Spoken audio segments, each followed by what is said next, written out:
Hey guys, thanks for checking me out. I'm going to do a quick video, or I should start filming new videos of me doing fluid film on my vehicles. It's getting to be that time of year. This is leftover stuff from last year, so I'll just go over it real quick. These are a couple of starting items you should have to get started that I'd recommend. First and foremost is get yourself some safety glasses. On top of safety glasses, when I'm laying under the vehicle, I like to put this little shield on. It helps protect it from getting in your face. Also get yourself some paint thinner or lacquer thinner. That's going to help clean out the gun right here. That's my spray gun. I'm really not interested about getting the container too clean, but the gun I want to spray it. So when I'm done, I'll run about a quart or less than a quart of paint thinner through there.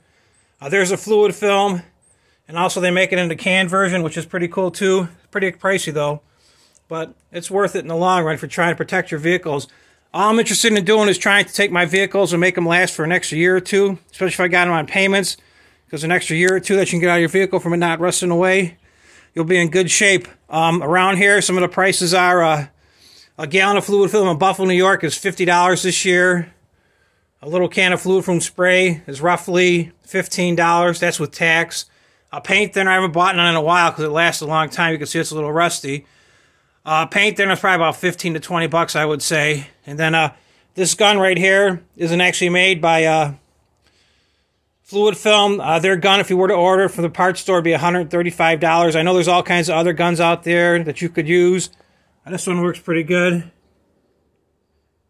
And those are the hoses right there for getting inside the door frames, the cracks, the rocker panels and that. They help you get in and spray it a little bit further. So this is something you could do yourself if you're interested in and saving a couple dollars. You might not get the same results as a professional. Who knows, you might even get better results than a professional. Also, I forgot to mention, you're going to need like a 3 horsepower air compressor that you could adjust the pressure PSI to around 90 pounds to get what you're looking, the desired effect for your spray pattern. So don't be scared to go for it and give it a try.